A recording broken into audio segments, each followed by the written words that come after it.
for American Kahani. I saw that one. So, And Facebook Live. Dwarka, you're on the call, yeah? Yes, I'm working on it.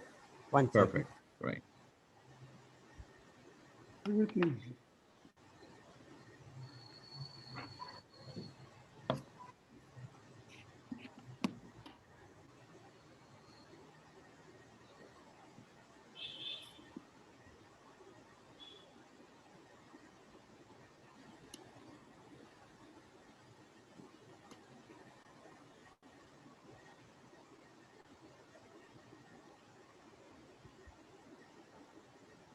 Dwarka, I'm waiting for your cue. Yes.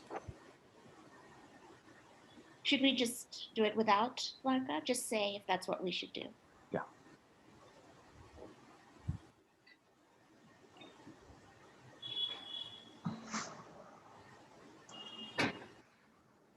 I think just go for it, Raju. We can start here. Okay. Good morning, everyone, and a good evening to everyone from India. I'm Raju Rajagopal, co-founder of Hindus for Human Rights. It gives me great pleasure today to welcome you all to this award ceremony to recognize the winning essays and artwork in a contest for middle and high school students who feel connected in some way to South Asia. We are delighted to have with us today students who participated in the contest, parents who may have played a role in motivating the students to learn about civil rights, our very special guest, Professor Raj Mohan Gandhi, Sister Terra White, and Professor Mary Elizabeth King, our extraordinary panel of jurors, and our volunteers who helped this project along to a smooth conclusion. The event will be for 60 minutes with a chance for winning students to speak for about 30 seconds, should they choose to do so, and a chance for our three special guests to address the students, and also for our jurors to add their voices towards the end of the program. Please keep your microphones muted at all times except when you're speaking, but you may leave your videos on so we can see everyone. Thanks for joining, and I will now hand over to Minaj Bhai from Indian American Muslim Council, our valued partner in this and many other projects. Minaj Bhai, take it away. Thank you so very much, Rajuji, and thank you, distinguished guests here, especially Rajmohan Gandhi and Anandji and Terra Foster and all the other, and Sunita ji for putting this together. Welcome, good morning, good afternoon, good evening, and I know some of them, as Raju said, are joined from India. And it's been a really an exciting journey so far with this contest. You see such a overwhelming response, and it was, to tell you the truth, the jury, I believe, had a really tough time finding the good ones because all of them were really, really, really so good. So thanks for participating. I congratulate the winners here and the entire list of the participants as well for taking part in this event, which is basically to draw some energies out of these two different set of communities at two different places in the world. I really, really thank the participants, the organizers, and IAMC, especially the Indian American Muslim Council, would like to thank the great coalition partner with Hindus for Human Rights, Sunita ji, Raju Saab, and all the other team members, and want to thank you for putting this event together. Because I would like to remind to you all that we take great pride in doing advocacy work for the minorities in India.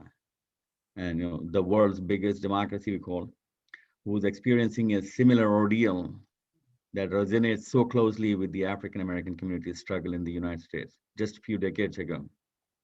And like the protests we have seen recently, the Black History Month provides an excellent opportunity for a broader public conversation on issues of sufferings and humiliation that no human being shall deserve, neither here in the United States or in India. Let the sacrifices of and the struggle of the African American communities here in the United States serve as an inspiration to the struggle that the Indian minority communities faces at the hands of the far-right Hindutva folks, unleashing a terror on the hundreds and thousands of innocent people in India. So I would like to remind our participants who are our future here, the kids who have participated in this competition and the contest, to learn from the similarities from the African American civil rights movement and stand up for justice, Do not fear tyranny. That's the message. You guys are our hope. They will one day bow down to you. And lastly, I want Hindus for Human Rights and IAMC would like to thank American Kahani.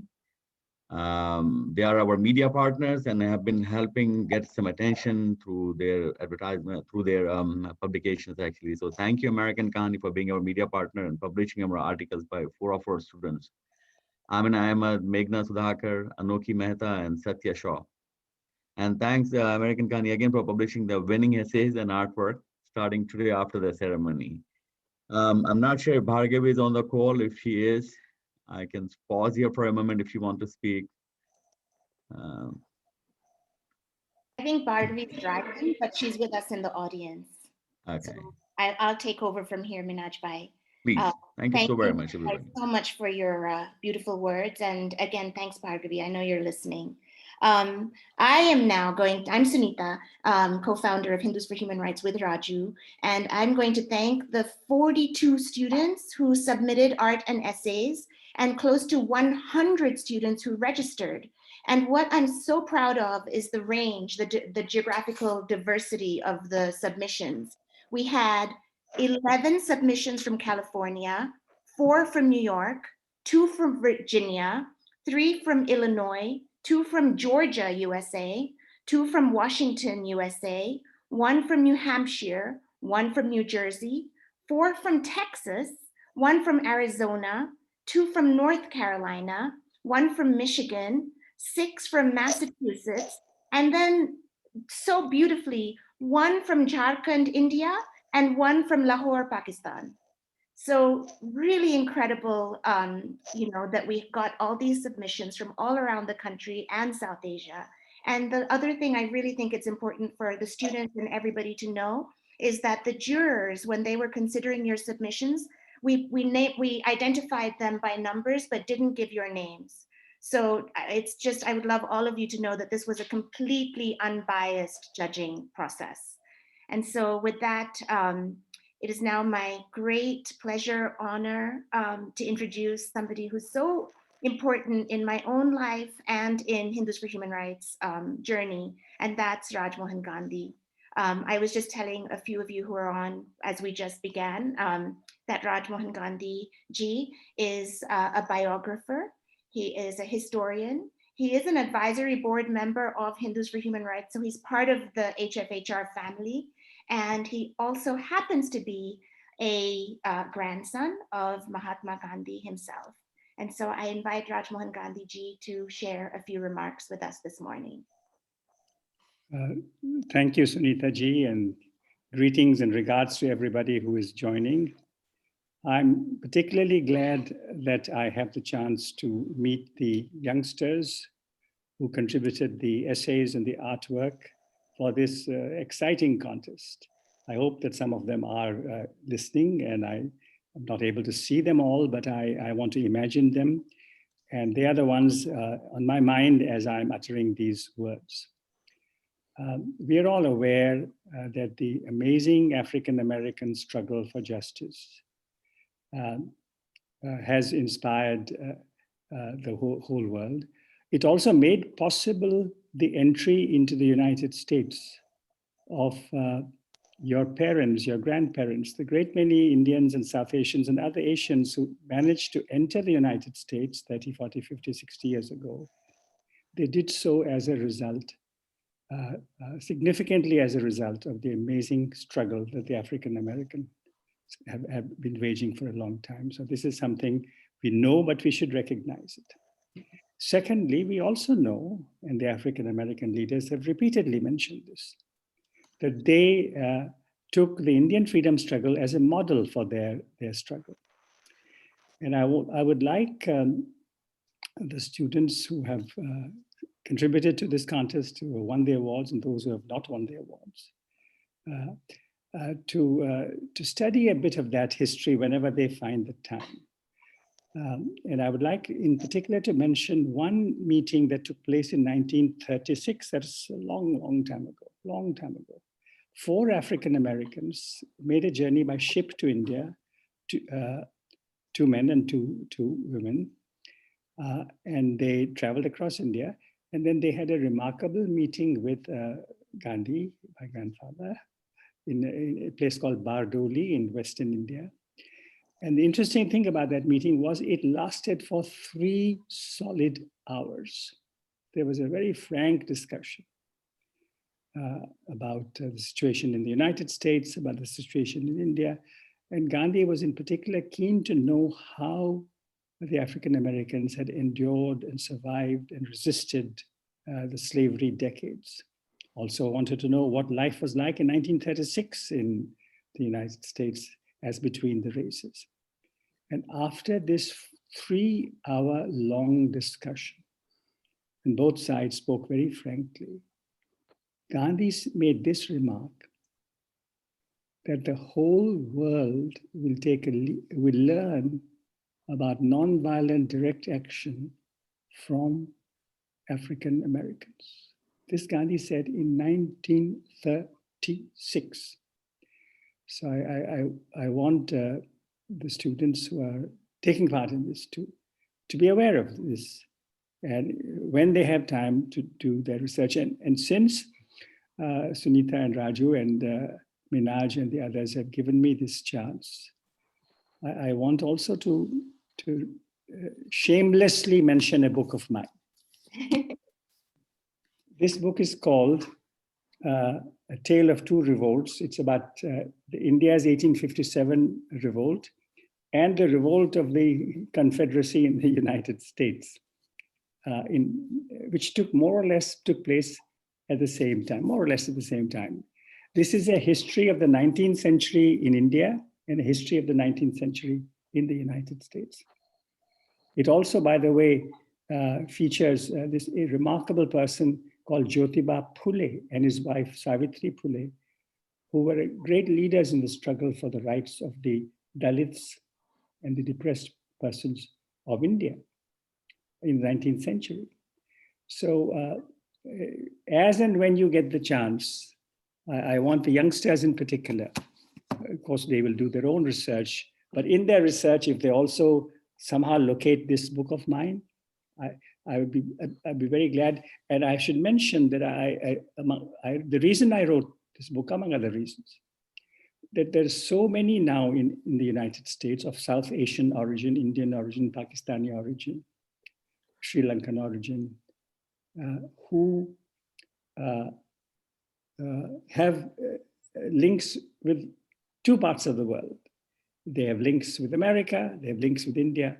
So I wanted them to understand their roots coming from different directions. So that's all. I'm keen to now listen to the students and, if possible, to see them.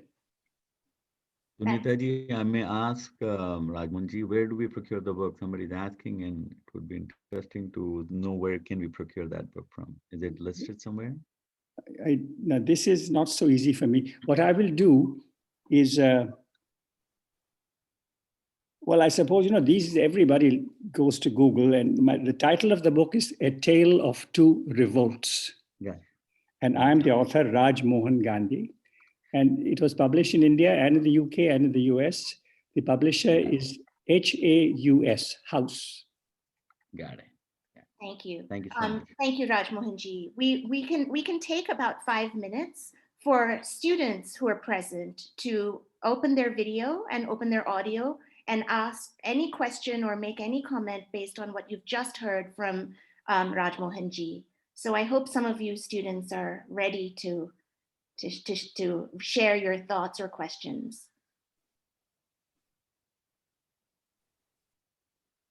Maybe Dwarka, should we have them raise their hand? Is that a good way to do it? How should we do this? If they could mention it in the comment section. Yeah, just if you want to ask a question, put it in the comments, put it in chat, and then Dwarka will help you unmute and show your video. How many times do you get to talk to Rajmohan ji? Does anyone want to speak? Or just raise your hand in the video like this. Is there It can be anyone. If the Arna Vacharya, she raised her hand. Yes, Arna. let's unmute. Rajmohan, as a as a grandson of Gandhi, like how does it feel to be from his line, and like also what inspired you to write the book of the two revolts on both the U.S. and India?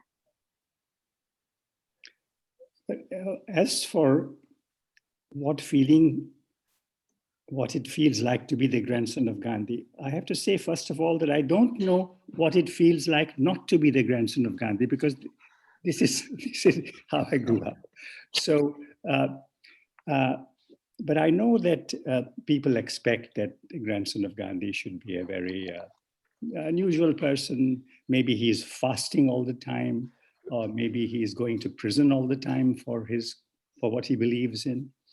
And maybe he's pretty tough on his wife and his children, maybe. But all I know is that like Gandhi, of course, I don't have the discipline, the ability, the qualities that he had. But like him, I've also made this a very simple decision that if we have to fight for justice or for truth, that I should do so and not worry about what happens to me. So as for why I wrote this book, as I indicated, there's so many young persons now in the United States who are connected through their parents, and some of them also have you might say parents from both parts of the world. They may have white or African American or Hispanic. So they're interracial, interreligious, intercultural children. Some may be, mostly of one particular kind, doesn't matter. But they have these great connections with both America and with South Asia. And there are many others. There are many others who have connections with other parts of the world, Europe and America and so forth. So for this new world where all of us, people like yourself, have these connections to different parts of the world, this is a way for you to find how you are connected with all those parts. Thank you. Thank you. Good to talk to you. Thank you both. Is there any other student who is raising their hand? I think Aditi and Kashvi. Dwarka, will you help them be unmuted? And why don't you say where you are in the world before you ask your question? Let's go to Aditi. How do I?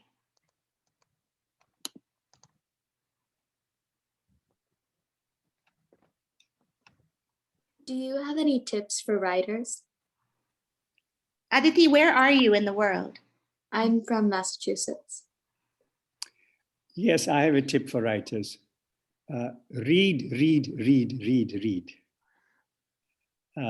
And when you read, try to read as if you were the writer. Why did the writer write in that particular way?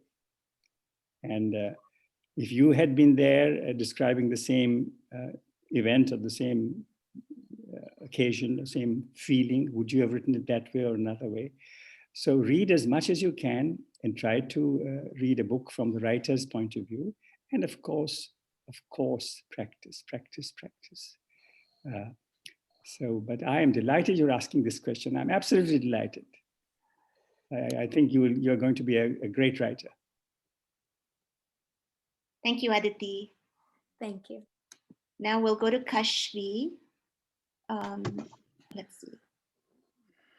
Kashvi, say where you are before you ask your question. Okay, I am actually from Virginia, so that's very exciting, and I loved participating in this competition and meeting you as well. So my question is, what do you feel is your greatest accomplishment? Because you're very reputed, and it can be something as prestigious as the Biennial Award or something less so, but what do you think is your greatest accomplishment? This may sound strange, but I don't think of it, like that. I don't always succeed in it, but one of the things I try to do, rightly or wrongly, is not to worry too much about what I have accomplished. I want to, every time I get the thought about how I'm doing with something I've written is meeting with a good response or not, these thoughts do come. And of course, some of you have entered for awards or you won awards, and those are great things. I'm not underestimating those successes. Those are tremendous things. But I want for myself to be thinking about how other people are, and especially what can I do to assist those who are fighting? Today you are all reading about Burma, Myanmar, the terrible assaults on democracy there.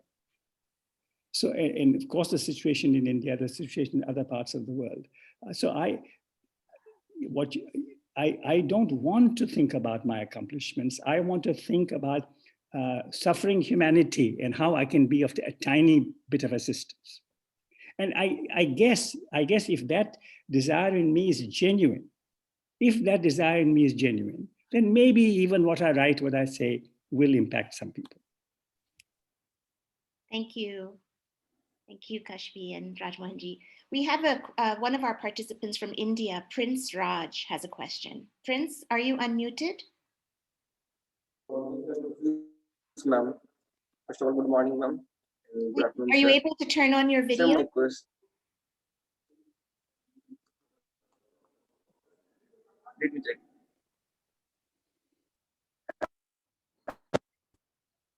If it's a problem, it's okay. Just ask the question.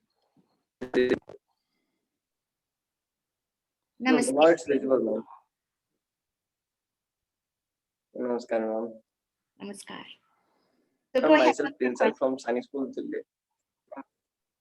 Yes, ma'am. First of all, my introduction, myself, Prince Raj, from Sani School, Delhi, Jharkhand. All right, India.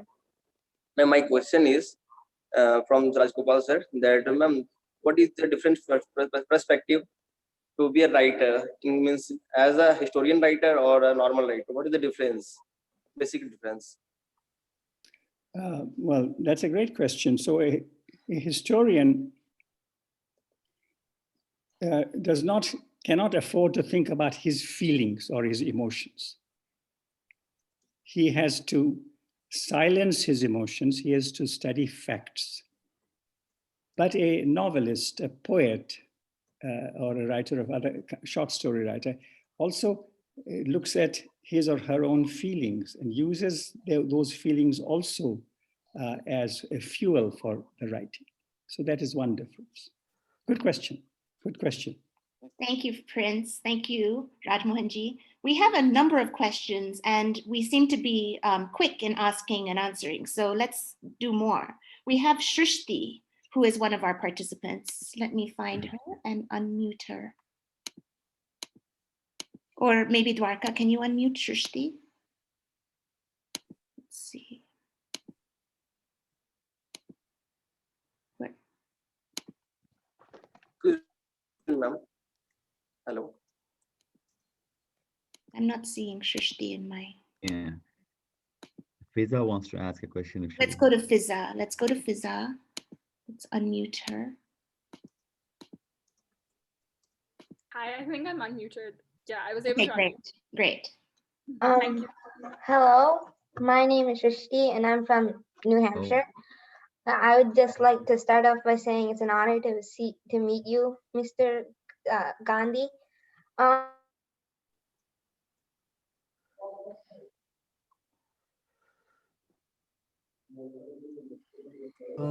think there was a small internet issue with that. Okay. So Shrishti, we'll come back to you. Let's go to Fiza. So my question would be about, so obviously understanding that civil rights movements have existed since the dawn of time, right? But I'd just like to know what your opinion would be on what means is the best for current civil rights movements. So in the age of social media, I've noticed that a lot of like the traction that the Black Lives Matter movement gained, at least back home, so sorry, I forgot to mention, but I'm from Lahore, Pakistan, was through social media, just like, you know, being aware of the struggles that the Black community went through back in the United States or around the world. So I'd just like to know what you think is the most important means for a civil movement right now to gain traction, or what's the best, what do you think it is for in the 21st century? That's a great question. Not so easy to answer because sometimes situations differ from country to country. But one astonishing factor that greatly helped the Black Lives Matter movement and its outreach impact on the whole world was the solidarity among people of all kinds. Yes, the African American element was very powerful, and of course, the fuel was this killing of George Floyd. But it became very quickly a multiracial anti-racist movement.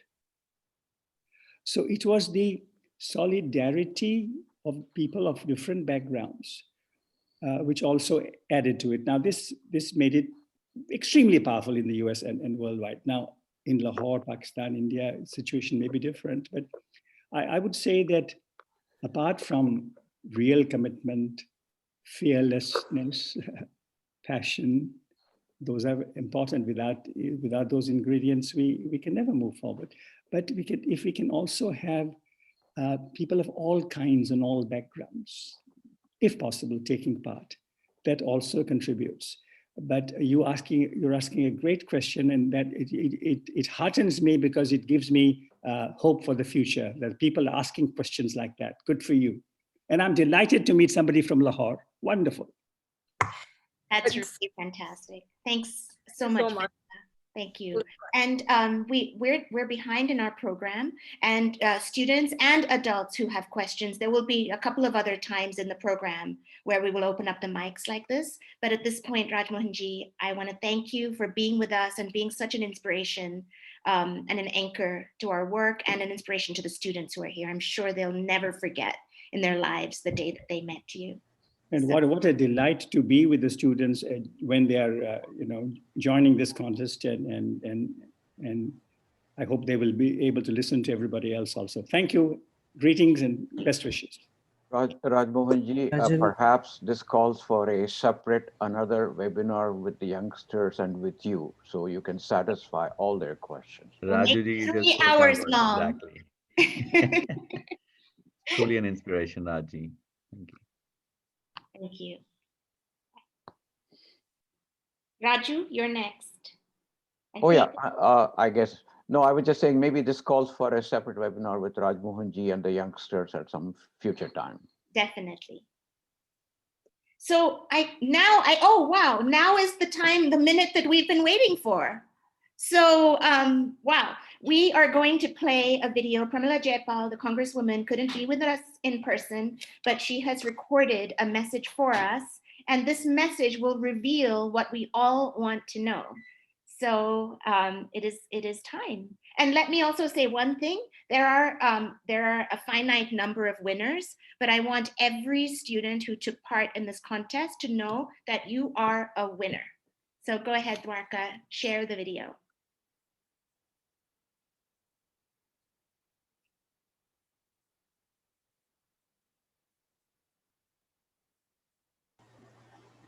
Sunita, could Minhaj share the video, please?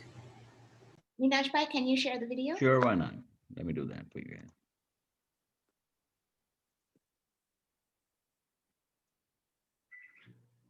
Hello, I'm Congresswoman Pramila Jayapal. Thank you so much for inviting me to join you all today to celebrate your work honoring civil rights.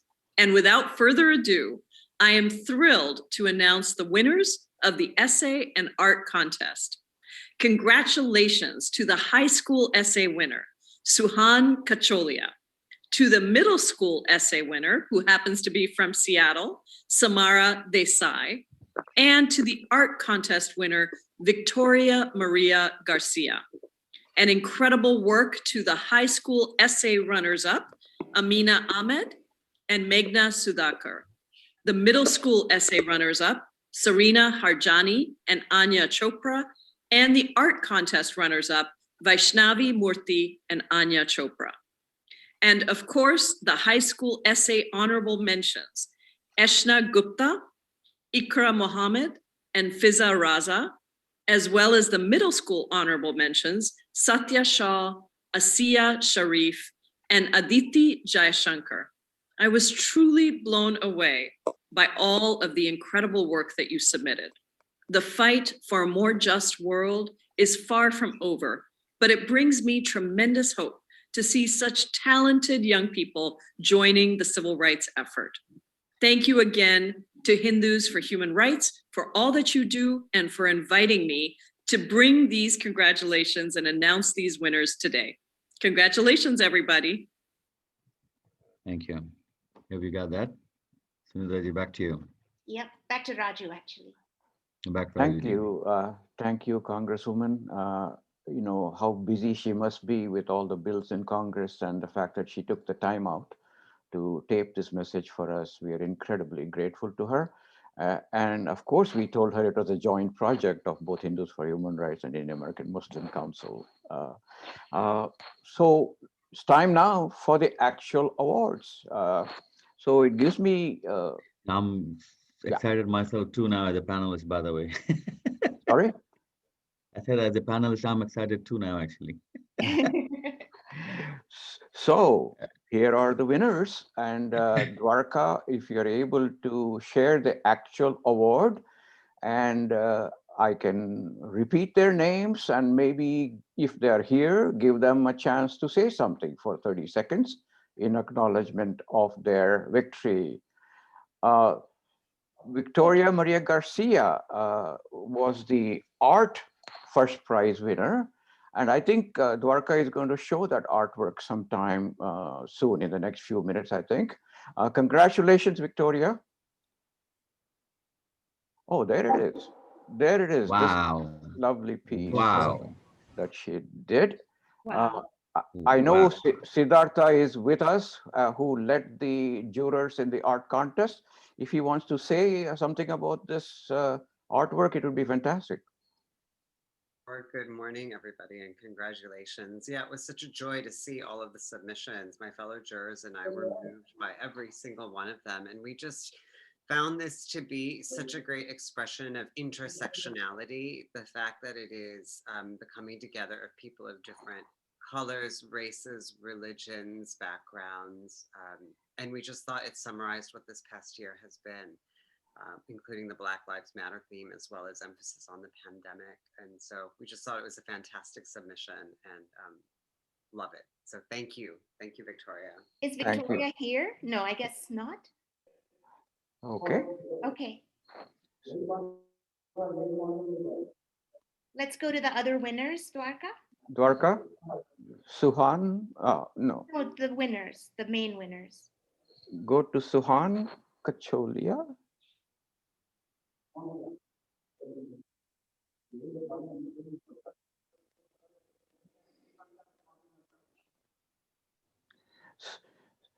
Suhan, why don't you, you will see your check very soon, I think, but if you want to speak up, can we unmute Suhan? She was the high school. Would you like me to share the winner. screen for Suhan certificate? I can do it, Sunita, if you want me to. Let me know. Yeah, please. Can you unmute Suhan?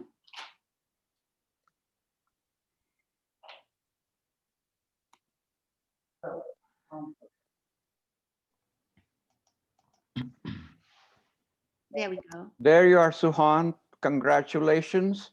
I think you're requesting to be unmuted. I hope you have been. If you want to say something, please do so.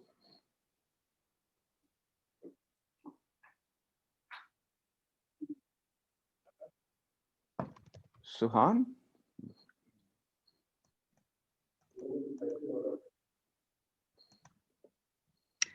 I think I can't even unmute him, actually. So let's move to the next one. Suhan, we'll give you a chance later. Maybe it's because we're sharing the screen right now. I'm not sure what's happening, but let's go to the next winner. Samara Desai is the middle school winner, and she gets $500. No, she gets $1,000. Oh, sorry, $1,000. These are the winners. My apologies. Yeah.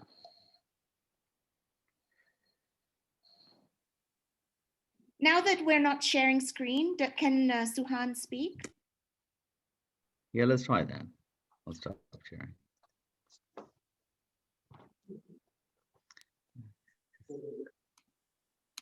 It'd be lovely to hear from Suhan for 30 seconds how it was, how this how it was to participate and to You win. can speak. You're Hello? on mute right now. Yes, Suhan, go Hello? ahead. There we go, Suhan. Can Yeah, you I just turn on wanted your to say, video? I can't at the moment, Okay, sorry. that's fine. That's fine. But yeah, I just wanted to say thank you. And this is such an important project. I think expanding the movement for civil rights and having more intersectional approaches to that within the South Asian American community is incredibly important, especially at the moment we are in right now. And yeah, I just wanted to say thank you to all the organizers and all the participants in this event for expanding this conversation and helping educate today's youth on these very pressing matters. Thank you. Congratulations, Suhan. Thank you so much for participating. Now let's go back to let's hear from Samara Desai before we show your award. Are you here, Samara?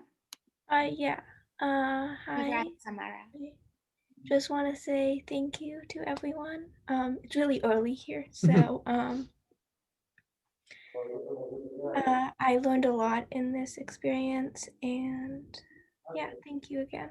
Where are you, Samara? Seattle, Washington. Seattle. Oh, Pramila Jaipal named. She said that somebody is from Seattle. That must be you. So congrats. Thank you. Dwarka, would you like to share Samara's prize?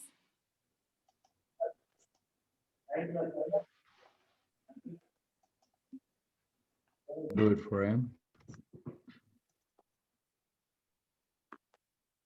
Samara's prize. Can you guys see it? Thank you. Yes, congratulations, all of you winners. Such a beautiful effort you all made.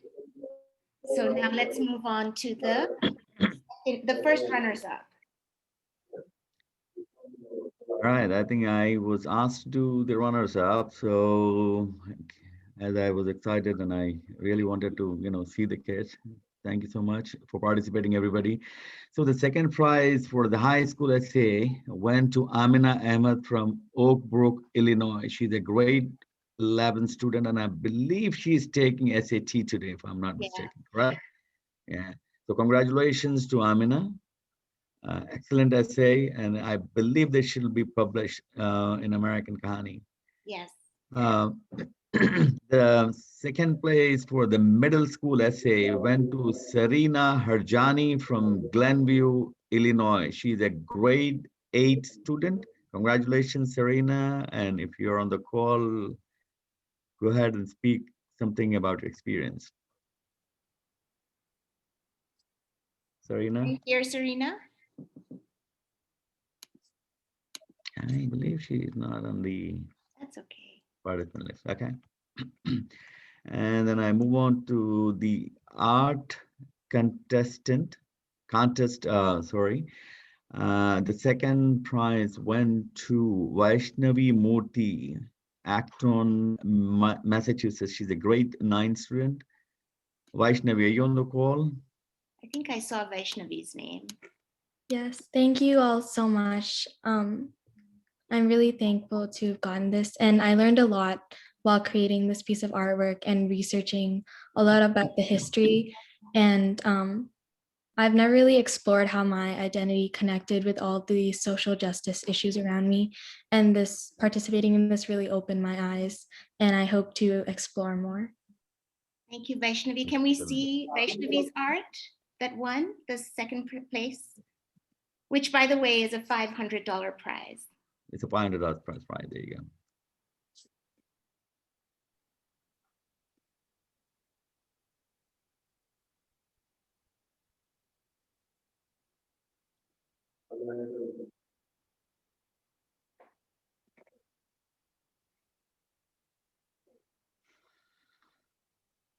Sharing, Dwarka or Minaj Bhai? No, I was like waiting for Dwarka to share. I thought I saw it. Just say if it's not going to happen so we can move on. Oh, we could please move on to it. Okay. So, Minaj Bhai, can you continue? Sure, absolutely, ma'am. So that actually takes us to the next part of our event, which is to introduce Terra Foster. Terra Foster, thank you so very much for joining us. Just to give a brief about Terra Foster, she's an executive director for NAACP Alabama, and she's a member of honorary committee of the Selma Bridge Crossing Jubilee, which I believe was last weekend this year with Representative John Lewis. The interesting part that she has been taking a great interest in reading some of the essays in preparing today's remark. And HfHR of the Hindu for Human Rights and I, Indian American Muslim Council, look forward to some of these more productive relationships that we can build moving forward, and how we can collaborate on the other Black Lives Matter movement. We always look for good alliances that actually have commonality of our issues. So, Terra Foster, please. Greetings, everyone. I'm so delighted to be with you today, even if virtually. This contest was organized for South Asian American students in grades 6 through 12 to connect their identities with the historical and contemporary movements for civil and human rights. They did not fail to meet their marks. And I'm so proud to present the Civil Rights Art and Essay Contest Award to third place winner in San Ramon, California, 12th grader, Meghna Sudhakar. Meghna submitted a remarkable essay titled Colors of Our History, and I enjoyed reading every word of it. Specifically the following: the movements and work inspired by the centuries of effort and resistance that Black individuals have dedicated their lives to in this country have engendered an era of diversity and opportunity for people of all communities in America. And for your awakening that moved you to embrace your South Asian identity instead of continuing to reject it, I salute you and commend you for your bravery. I'm also pleased to present the Civil Rights Art and Essay Contest Award to third place winner in Orange County, California, 8th grader, Anya Chopra. Anya submitted a remarkable artwork titled South Asian for Black Lives, but she did not stop there. Anya also submitted a profound essay titled Civil Rights, Black Lives, and My South Asian Identity.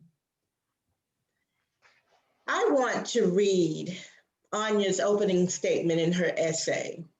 She says to us, I am a cisgender, able-bodied South Asian American girl, and I have lived in Orange, California my whole life. I want to learn more about social justice and the civil rights movements, as well as how I can advocate for human rights. Anya is 13 years old, and her writing is simply brilliant. Anya embodies the soul and the spirit of America, and we salute you today. Your artwork is stunning, and it incorporates your Asian heritage in the form of a raised fist that we all recognize today. Your thought process related to both of these submittals show your hard work and dedication, which paid off greatly. Great work, Anna. Both of these students are simply brilliant and are well on their way to becoming phenomenal world leaders. So congratulations to you both.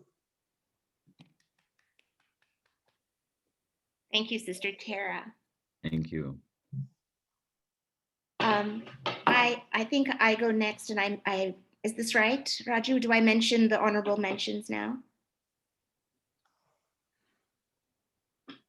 I think so. So I will mention that I think Raju or Minajbai already said just how close this competition was and just how hard a job our judges had.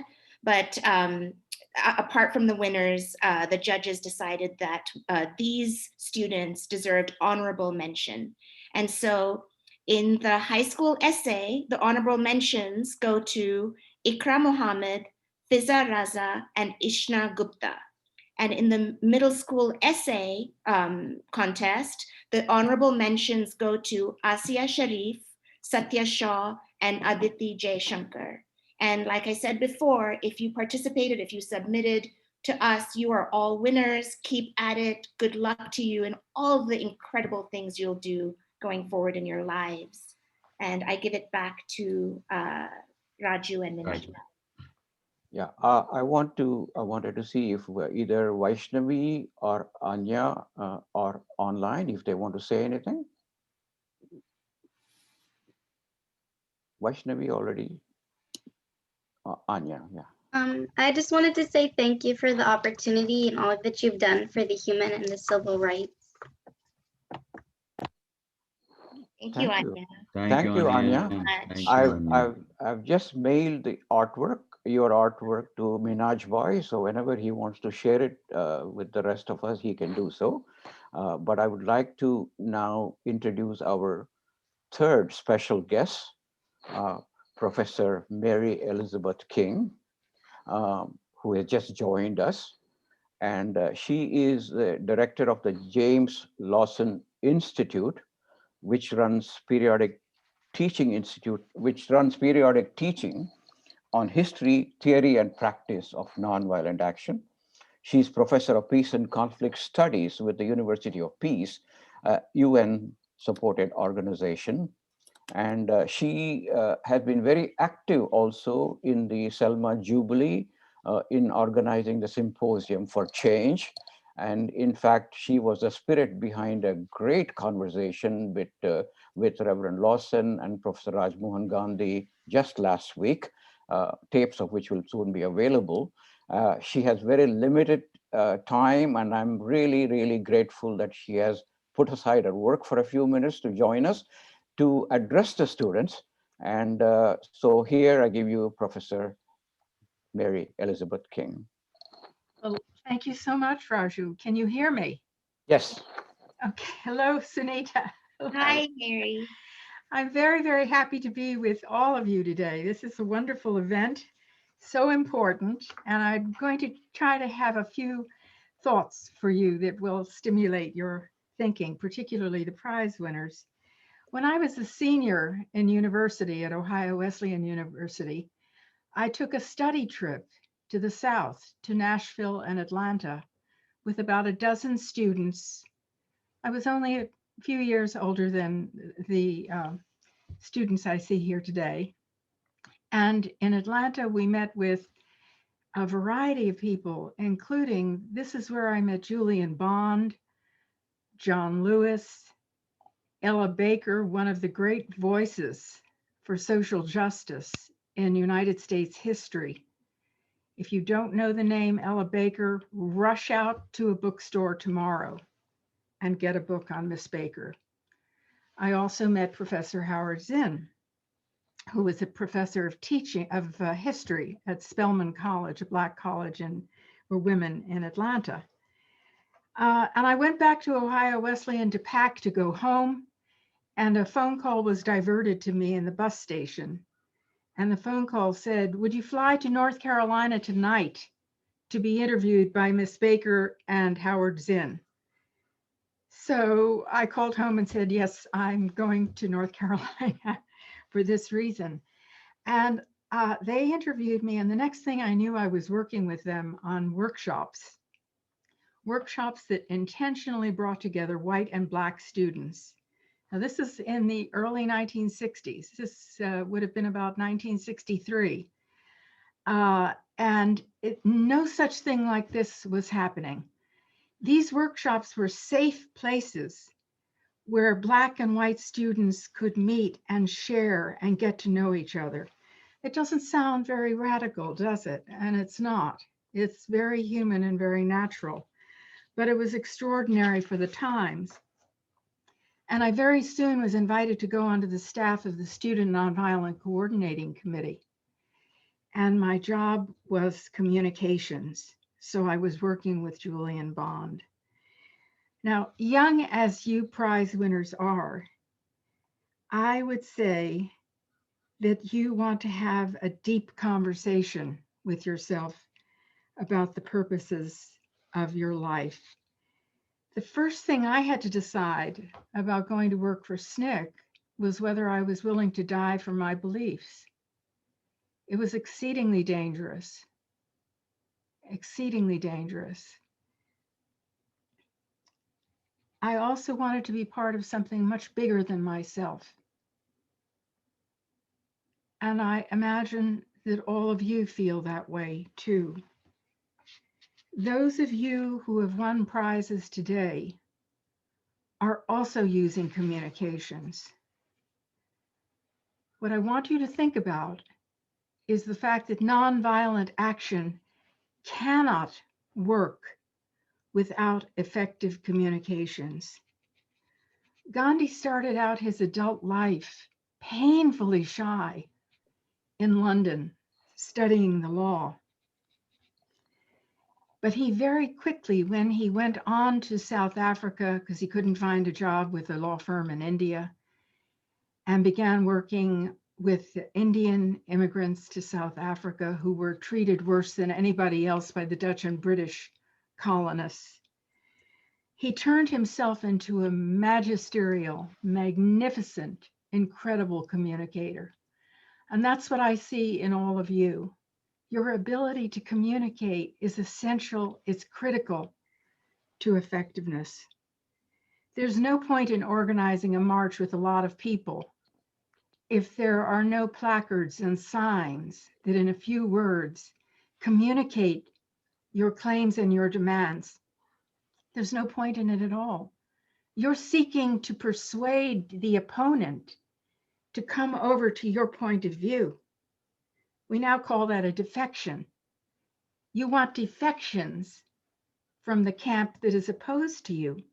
How can you do that if you don't have clear slogans, clear messages, clear demands, clear calls for what must be changed? Gandhi taught the human race, and by this I mean the whole world, how to be constructive in facing conflicts. Precisely because we are human, precisely because we are human, Gandhi believed, this is the reason that we need nonviolent means to work on trouble, discord, conflict, strife. That is exactly what we must develop today, more precisely.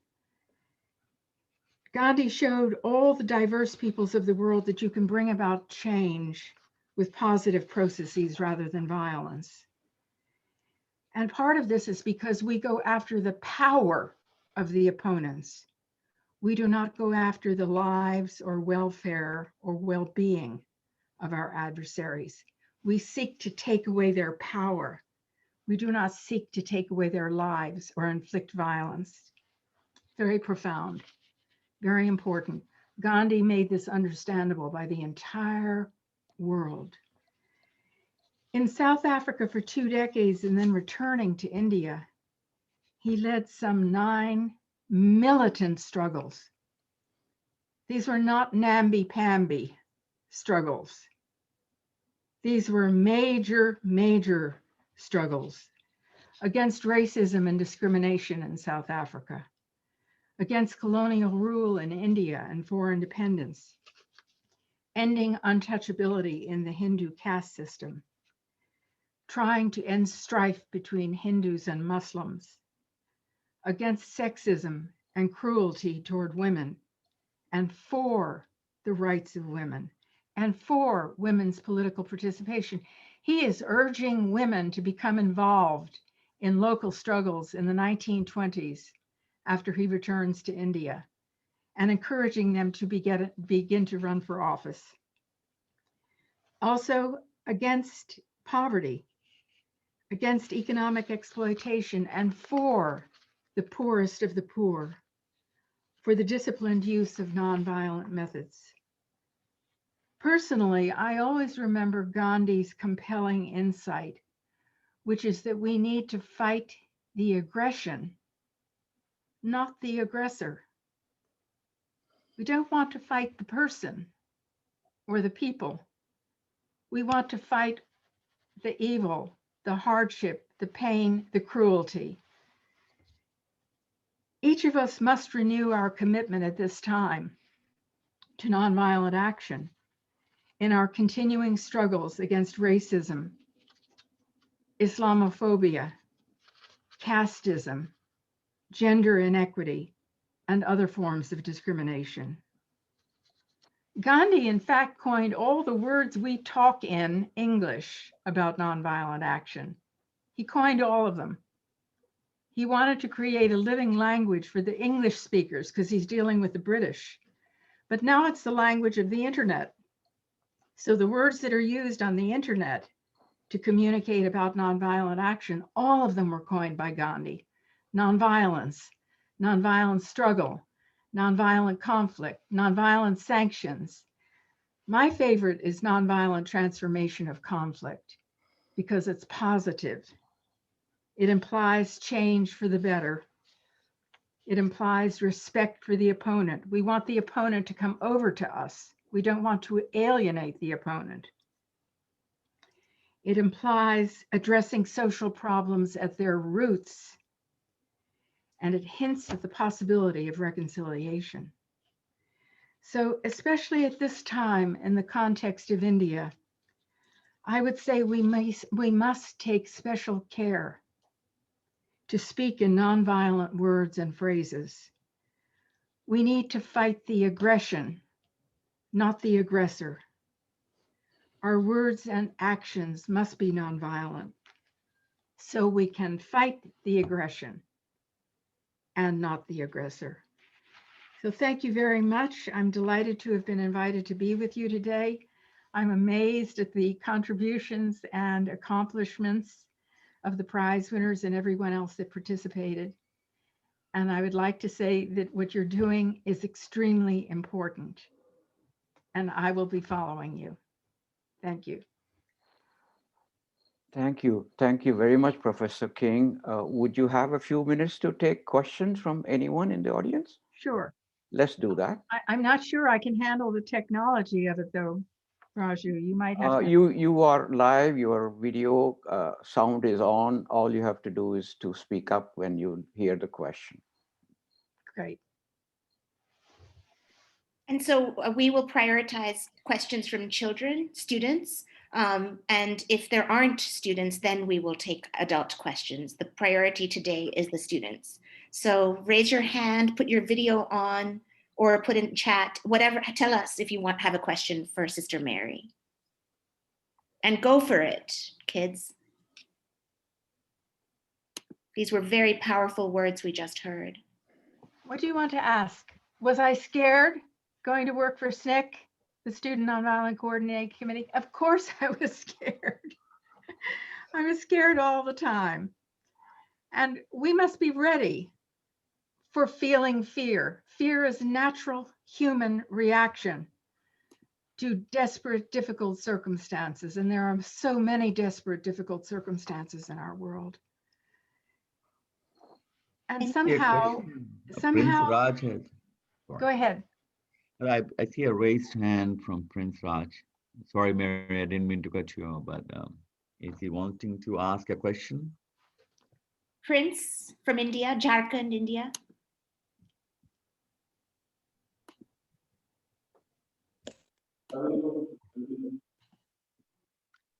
Hello. Yeah, go ahead, Prince. Go ahead, Prince. Good evening, sir. Sir, my question is, sir, in India we are confined. Means when we are trained to read history, we are basically focused on dates. But history is not about dates, and it is far more than that. So my question is for ma'am that how can we change our perception that history is not about dates? We must take some lesson from it. Sunita or Raja, can you capsulize the question? I couldn't hear it very well on my microphone. Ma'am, my query is, means in India, when we are taught history, we are basically focusing on dates, like when civil disobedience movement started, or when Gandhi came to India. But we are not basically focusing on what is the outcome of the civil disobedience movement, or what was the prime focus of Gandhi. It means we are restricted to dates. So how can we change our perception about history? Because there is a great difference ideology in India, ma'am, that we're confined to dates. So what do you suggest? Sister Mary, Prince is talking about the way he is taught history in India. And I grew up in England, and I really resonate with what he's saying. You are taught dates. You are taught on this, in this year, in this month, this happened. Yes, and you're made to memorize those dates, and you don't go into the actual history and the outcomes of the history. And so he's asking you your response to that and how history should be taught. Well, this may surprise you, but that's how we teach history in the United States also. People are taught wars, number one. We are taught that independence began with a war. In point of fact, historians on both sides of the Atlantic have shown from original documents that in 9 or 10 of the original 13 colonies, de facto independence had been achieved by 10 years prior to the start of the War of Independence.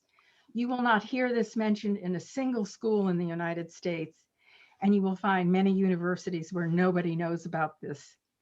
So this is a universal problem. Thank you so much for this question. With history, it's not a matter of dates, it's a matter of understanding how progress was made, how thinking evolved, how concepts changed, how rights were established, how oppression was faced, how cruelty was eliminated. The dates you can always look up on Mr. Google is waiting there for you to help you with the dates. What you really need to understand, thank you so much for this question. What you really need to understand is how were the human beings involved able to change history? And that's also, I would suggest, what you're looking for. You're looking for evidence that each of us, human beings, are able to bring about consequential, actual, serious, major change. We have proved throughout history, Gandhi didn't discover nonviolent action. It exists all through human history, going back to the ancient times, but he perfected much of it. And we need to do a better job of understanding how the human beings involved were able to bring about consequential, serious, major social change. Everything we do in nonviolent action has potential for bringing about change that is positive and that will be helpful for all. And certainly this is something that's also overlooked. We do not teach the history of nonviolent action in the United States. In India, it is at least an issue of controversy. There are those who attack Gandhi and there are those who defend him. I'd love it if we had a culture in the United States of people who were attacking and defending Gandhi, and there was a long, strong debate underway. But we are very much inclined to a militaristic interpretation of history.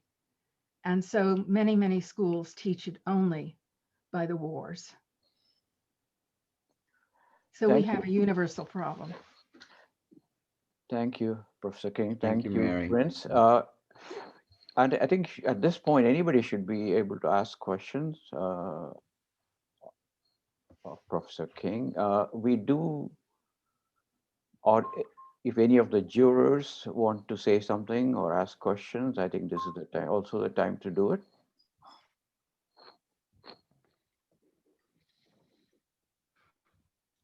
I would also like to say, I would just like to say hello to Linda Hess. It's a pleasure to see you today. I last saw you at Stanford about a year ago. Linda, would you like to be unmuted and say a word? Let's find, there you are. Looks like I'm unmuted whether I wanted to be or not. Thank you, Mary. It's a delight to see you. And it's interesting, you know, Mary and I are both kind of old. And our history and our connection with India goes back a long, long time. And our connection with liberation movements and justice movements on this side of the world also goes back a long time.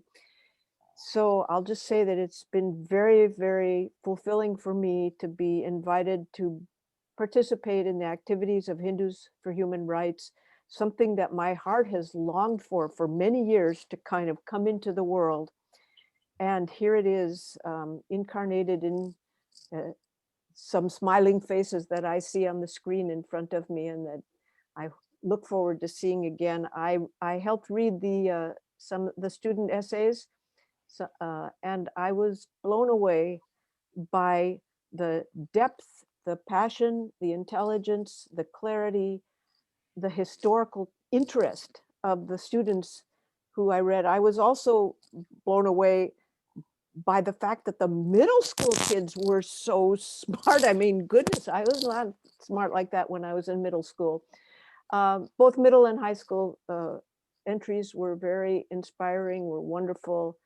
And just to add to what Mary just said, to Prince and to everybody, besides how important it is to know how people change history, be a historian, be a participant.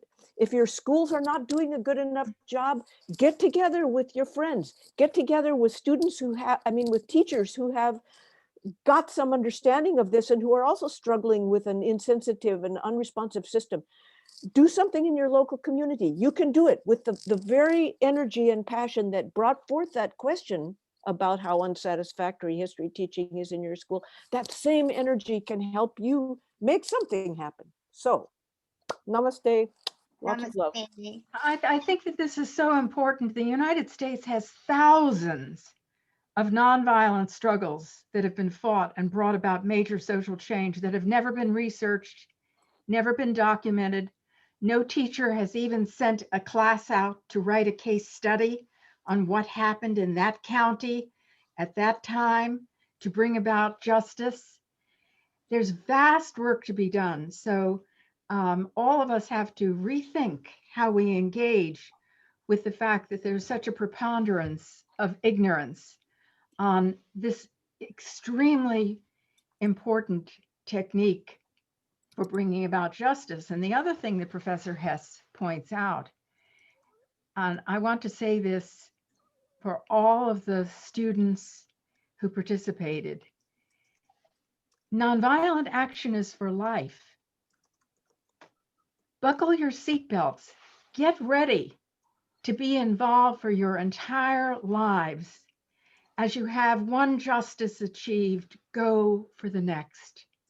Thank you so much, Linda. Thank you. I think what we should do now, because we're so behind on time, let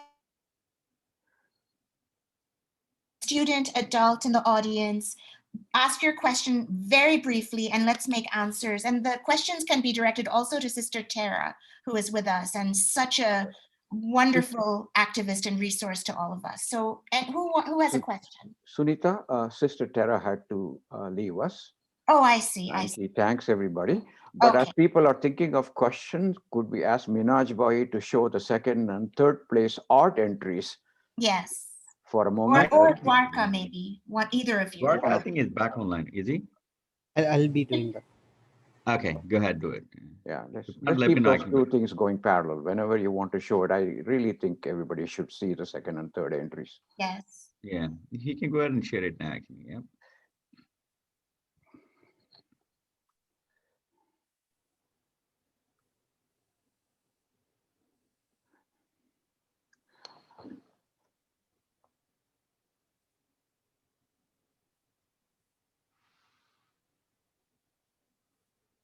Yeah, those are the three Dwarka. Go Can to you the middle. open them? Go to the middle one.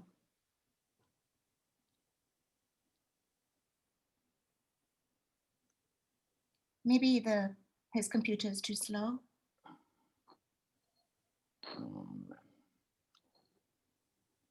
Yeah, it's not working. If it's not working, we shouldn't. Our apologies. Dwarka is in Mumbai, India, and he's been having a lot of internet problems this Let morning. me share it if in that Minaj case. Bhai can share it, please. All right, I let think me it is just- important to recognize them. Absolutely, actually. Just give me a moment. I just downloaded both of them. And in the meanwhile, I hope you're thinking of your questions. Yeah, please. Yeah, let's continue with the question also if there are any, and then we'll wrap up. Yeah. There you go. Here's the one. Yeah, Yes. this is the second prize winner. Yeah, stay on for a few seconds. Yeah. This is by Vaishnavi Murthy, who may be still online. And if she's online, if she wants to say something about her artwork, please, Vaishnavi, unmute yourself and we'll just give you a second to see if you are here. Yeah, I just wanted to connect a lot about what I've seen with the Black Lives Movement and really accepting the diversity all around the world with my religion, with Hinduism, and really seeing God in everybody and that divine power that everybody at the base of like our souls, we're all just human beings, and we really need to accept that with everyone. Thank you. Thank you so much, Vaishnavi, very and nice, congratulations. Let's see the third one, which is the henna and the hand fist. Which Minaj Sister Bhai? Terra spoke about so beautifully. Yeah, Sister Terra was really blown away by that. And it's by a student who That also— is Anya. That Yes, an essay and an artwork. Yeah, let me get that one. Anya Chopra. So Anya, if you are online, I don't know if you spoke up earlier, I may have missed. Is it the There second you one? go. There you go. Beautiful. Unmute your video. Go ahead, Anya, if you're still online. I wanted to show like solidarity with Black Lives Matter and how all communities need to come together. And thank you, Anya. yeah, and I think the judges had very good comments about how you brought it together, Anya, and we will share those details with you, how the judges looked at the three art entries from their kind of artistic point of view. And by the way, the art judges included a couple of famous artists from Delhi, and Siddhartha, who was online earlier, who curates a museum in Massachusetts. So you were rated by some of the highest, best expertise in the artwork, if I may say. So congratulations, Anya. And now let's go back to final Q&A, and if there are any, and wrap up. So I think who has their hand up? Those who don't. Oh, absolutely. Prince Raj had asked a question, and this is very important. Everyone who participated in this contest will receive a certificate from Hindus for Human Rights and Indian American Muslim Council, and it'll be sent to you perhaps electronically, and we are working on it, and including the facsimile of that check that we were going to show for each of you, but we couldn't, but you will receive also the real check in the mail. So as Sunita said, all of you are winners. Congratulations. Tom has a question, Sunita. Tom. Let's unmute Tom. Tom has been a staunch supporter of our work from UK, and he's always at our events, and he's been very patient. And I would like him to give him a chance to ask a question before we wrap up. Oh, I don't know. I mean, I love you guys. Hey, Sunita. Hi. Can you can't see my face, can you? No, I can only hear you. Good, because I'm going to ask Mary King about, because the thing is I have with non-violent action is the fact that how do we deal with non-violence? Because when you've got a violent, for example, if you think about the CAA protests in India and the not just the CAA or the farmers protests, or you got police brutality. I mean, it doesn't matter how peaceful you are. An authority, even a relatively democratic state that has like institutional racism will always want to, like, you know, suppress protesters, even peaceful ones. And another problem I have is that, you know, when there was, you know, when there is violence in the name of Black Lives Matter, there has been a few cases. What I don't really get is that the whole movement has been painted as being this like extreme anti-white, and it's the same in India. Like all these movements for justice now, in the name of this like new ideology of anti-wokeism or in the name of combating what they call as, you know, group identity politics or wokeism or far leftism, they basically portray all social justice movements as being illegitimate and far left or anti-white, or in India, anti-Hindu. I said this about the last time, I said this about the other day. But I want to know, how can we stop our movements from being basically tarnished by some basically far right or like Hindutva or white supremacist agitators who want to trash the entire movement? Because that's what I think has been happening for like years now, and I want to know how you do it. And I'll have to ask Mary and Sunita and Raju, all of you, this. How do we stop these movements from being? How do we stop this like portrayal of these movements as being evil? And how do we practice non-violence when you've got, you know, really when you've got a violent police that you need to defend yourself against? Frankly, especially like in India and state. Well, it may look as if nothing's happening, but in fact, the demonstrations that occurred in the United States between May and August of 2020, after George Floyd was executed by police officers, number almost 10,000. Professor Erica Chenoweth has a team of political scientists at Harvard who are getting the exact number, but the numbers are very, very high, close to 10,000. Certainly they've documented something like 8,700 demonstrations, that is separate campaigns in separate towns and cities in the United States. That makes this the largest mobilization, some would call it an uprising, in United States history. Which brings us back to Prince Raj's question on the teaching of history. Whether it will be taught that way or not is something that all of us must work on. We also have to help the media because they don't know what this is. I saw an article in the Washington Post 2 years ago about Hong Kong, and the reporter used the word protest 22 times. He had no knowledge of any of the terminology that Gandhi had coined. He's given us a whole vocabulary and lexicon. This poor reporter was not challenged by his editor. The editor should have torn it up in front of him and said, "You can't use the word protest 22 times in an article. This is trash. Go back and interview more people and find out what they call it." So we've really had a tremendous impact in the United States. Now, the degree of long-term change is up to all of us. And part of the role of nonviolent campaigns and the groups that are studying how to become more effective in using nonviolence is to monitor that change. For example, now Linda Hess is saying that she and I are old. Yes, but Reverend James Lawson, who taught in India for 3 years before coming back to the United States in 1957, and became an advisor to both Martin Luther King's organization and the student wing of the movement. James Lawson is 92. So when I say this is for life, I'm serious. He's now teaching at UCLA and California State University at Northridge, and teaches a course at a church that he pastored for many years in Los Angeles. All of us need to be prepared to make a lifelong commitment.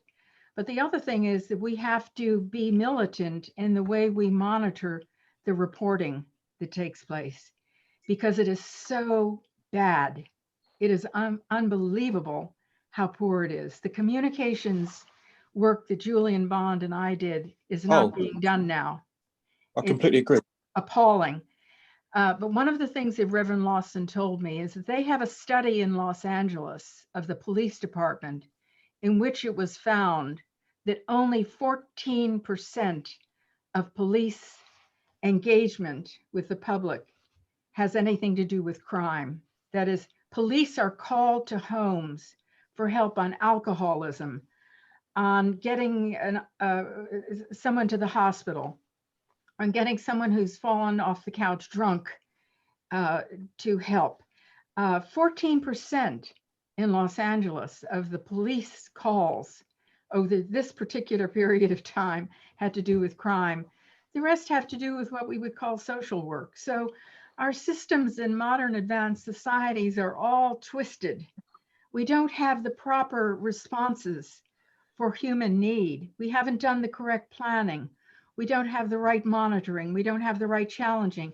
It's vital that the nonviolent groups and organizations keep working on their effectiveness, become more effective, become more analytical, become more students of how to provoke and sustain serious change. It will not happen, Tom, without organizations that are dedicated to monitoring and assessing the responses. And it's incorrect to say that they make no difference. They do make a difference. In the United States, there is a listening. This is not necessarily a word that you will find in the dictionary. It's a word I made up. There's a listening in the United States because of what happened last year with the Black Lives Matter demonstrations. People are attuned. The word reckon in English has at its root the meaning of rearrangement. When we say this must be reckoned with, it means this must be rearranged. That's where the nonviolent action comes in. You can't just talk about what needs to be changed. You've got to take action.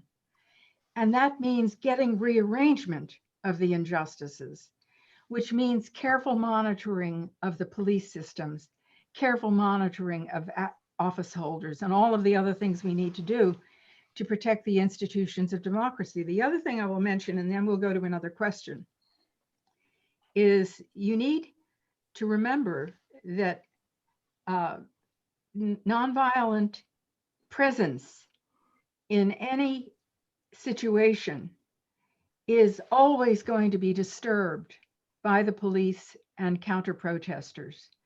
This team at Harvard, headed by Erica Chenoweth, found that 97.5% of the demonstrations between May and August last year, after George Floyd's killing, 97.5% were nonviolent.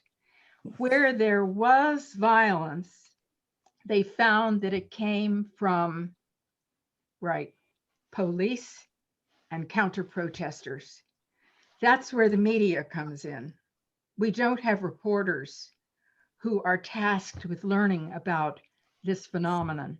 Either in India, the reportage from India is not good, terrible things are happening, Gandhi's in threat, democracy's in threat, dreadful manifestations in India. We have serious, severe problems in the United States that need assiduous, careful monitoring by citizens.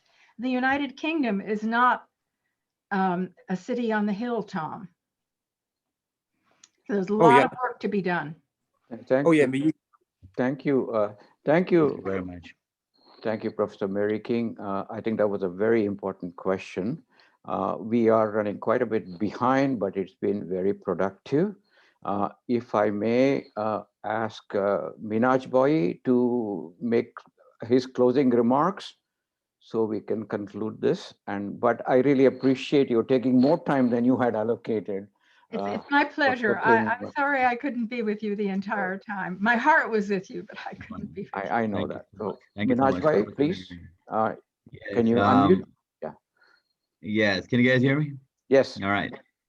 So again, wonderful event, wonderful participants, and I once again want to congratulate all the winners and the participants alike, both, winning and losing is nothing. It's just the participation, being there is more important, remember. So all the participants, amazing work. Hope you will probably see some of it in the newspaper and American Kahani online. So we'll try to share it with you as we get a chance. Before I close, I want to really thank Hindus for Human Rights, of course, and Siddharth Shah, Anand Prakash, Subha Rangaswamy for being there, and from the Indian American Muslim Council, of course, Ismail, brother Samina Salim, and Abdul Khader for being the jurors and being a part, taking a part in organizing this event. So amazing work, and I look forward to doing this every year. Let's try to make this as an annual event, guys. And I'm assuming, like, as everybody agreed, this needs to be done. This is the best platform where we can let our new generation go back, do some soul searching, do some research, learn about it, and understand, like, look, there is another alternative meaning to all that has happened. As one of the participants asked an interesting question, like, it cannot be about just time. History is about learning lessons from it. And these opportunities are really excellent for our young generation to take part and come up and do some research and quite remember it forever. So thank you again. Thank you, Sunita ji. Thank you, Mary, Raj Mohan Gandhi ji, Raju, everybody who has done an amazing job here. Thank you again. My thanks to everyone as well. I just want to leave with one thought that has been a learning process for me as an immigrant who came to this country, taking for granted that the road had already been paved for us. But I'm learning increasingly that every generation has to refight the same fight to preserve the rights that they thought they had won. So I think our younger generations need to learn to continue the struggle to retain the rights and to gain more rights. And that is my teaching to my kids right now. Don't take things for granted as I did, because you may have to start all over again in some aspects of gaining your rights. Thank you all very much. And I look forward to doing this again in a year's time, perhaps with even more participation. Maybe we'll change the subject from time to time, but I think the role of the younger generation is extraordinarily important. Thank you and have a good rest of the day. Massive congrats to all the students and thank you to our special guests. Namaste, everyone. Thank you. Thank you. Take care. Bye, everyone. Thank you. Thank you. Bye. Bye, everyone. Thank you. Bye. Bye. Can you share? Hello.